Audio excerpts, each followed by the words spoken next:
윤석열 국민의힘 예비후보의 기자회견을 보고 국민들이 조폭, 두목 혹은 정치 깡패의 모습을 보았습니다.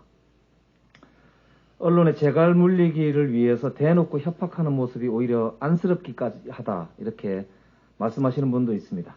얼마 전까지 언론 자유의 전사인 양 나서더니 막상 자신과 가족 측근의 치부가 드러나려고 하자 마이너 언론에서 보도했다는 등의 차별적이고 저열한 망언으로 이를 피하려고 하고 있는 것입니다.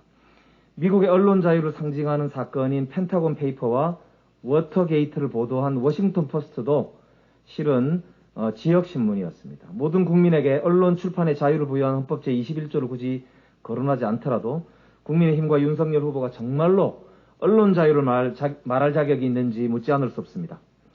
또한 윤석열 후보는 공익 제보자조차도 인정하지 않는 무법자적이면서도 호전적 태도로 일관하고 있어서 매우 충격적입니다. 공개되지 말아야 할 공익신고자의 신상에 대해서 과거 그 사람이 어떤 일을 벌였는지 여의도판에서 모르는 사람이 없다라고 맹비난하기도 했습니다. 진실이 밝혀질까 두려우니까 오히려 제보자, 즉 메신저를 공격하는 전형적인 공작 프레임을 쓰고 있는 것입니다. 윤석열 후보와 같은 폭력적 언행 때문에 바로 공익신고자 보호법이 있다는 점을 국민과 함께 다시 상기합니다. 이번 문제의 핵심은 이 고발장들을 과연 누가 전달했느냐 하는 것입니다. 그런데 이미 두 가지가 확인되고 있습니다. 첫째, 김웅 의원의 오락가락하는 그런 변명 사이에서도 손준성 검사로부터 김웅 의원이 받은 것으로 확인된 사실을 들 수가 있겠습니다. 지금 김웅 의원실이 아마 지금 이제 보도에 의하면 공수처에서 수색을 하고 있는 모양인데요. 진실이 곧 밝혀지기를 바랍니다. 둘째, 정점식 의원이 변호사에게 전달했다고 하는 소위 초안이 손준성의 파일과 거의 똑같다는 점에서 정점식 의원이 도대체 이 파일이 어디서 났는지 그 출처를 확인해야 합니다. 국민의힘과 검찰이 어떻게 연결되어 있는지 연결고리를 정확히 확인되어야 하기 때문에 검찰의 진상조사가 바로 수사로 전환되어야 한다는 점을 말씀드립니다. 9월 3일 한 라디오 방송에 출연한 장제원 의원은 이렇게 얘기했습니다. 윤 후보가 진짜 고발이 필요하다고 한다면 그 당시에 법률 지원 관련된 책임자가 정점식 의원입니다. 윤 후보와 정점식 의원은 가장 가깝습니다. 그분에게 전달해서 바로 고발하는 게 맞지 왜 다르게 했겠습니까? 라는 말씀을 하셨다고 합니다.